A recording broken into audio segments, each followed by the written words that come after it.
Running as a Justice Democrat, did you find them or did they find you?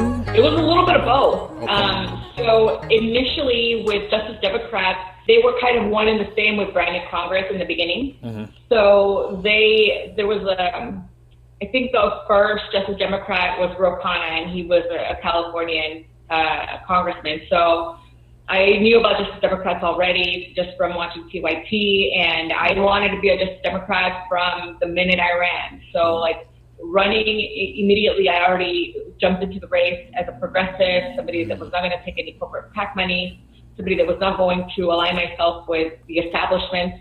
So I wanted to be a Justice Democrat, brand new Congress candidate, just straight up from the beginning.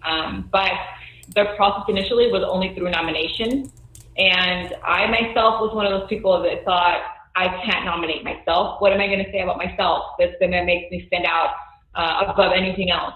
But luckily, my community actually, believed in me, and they had nominated me before I even had thought of finding somebody to nominate me. So they reached out to me, Oh, wow. let me know that there was that I received multiple nominations from people in my community to be a Justice Democrat. And the vetting process, I'm not sure how or why, but my opponents somehow got in there as well to be vetted. And of course, once you just get to speak with them and you see that it's like pulling teeth to talk about Medicare for all, then I was absolutely the only progressive in the race. So I was the person who was endorsed really, really early on in my race. It was like the first major endorsement that I had. Nice. How did that organization help you? They helped me tremendously, honestly, because one of the things that I just mentioned, regular people, we have no idea how to even run. We don't have the networks, we don't have the resources, we don't even know how to file, what to file, where to file, or even how to look up the positions that you can actually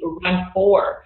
So they helped us out with, number one, getting our name out there. So that was a big one. They were able to get us on like TYT. They were able to do I think the first digital events that I had were through Justice Democrats. They were able to give us some tools like phone banking tools, and then they also gave us a nationwide base. So we didn't just have people in my district that were helping us out by finding Justice Democrats through their website, but we also had people nationwide who supported Justice Democrats across the board and would get on the phones for them and phone bank for us. So it was probably my first experience and my best experience, and it's something that I want to continue providing for candidates, is that kind of support. When I had a question and I had nowhere to turn to, I could always turn to them and ask them, do you guys know what's going on? What can I do? So we became a very close-knit family. I believe we're the first, 10, 15 of us.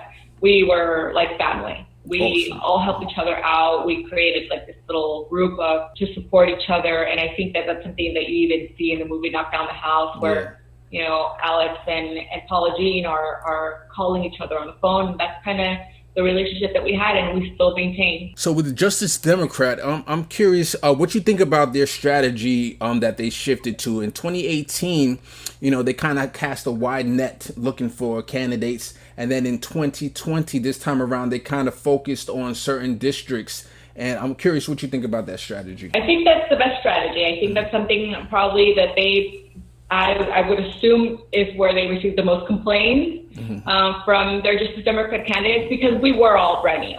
We were all fresh. We had no idea how to even run campaigns, and we really did depend on Justice Democrats for support. And as that slate continued to grow, the resources just became smaller and smaller. And I think that them taking the strategy by supporting just a handful of candidates, but supporting them all the way, is the right strategy. And that's something that we did with Future Generations ourselves. We don't want to stretch ourselves thin. We secure funding for a certain state before we go into a state, so that we can actually provide the resources and the support to the candidates that we're promising. Gotcha.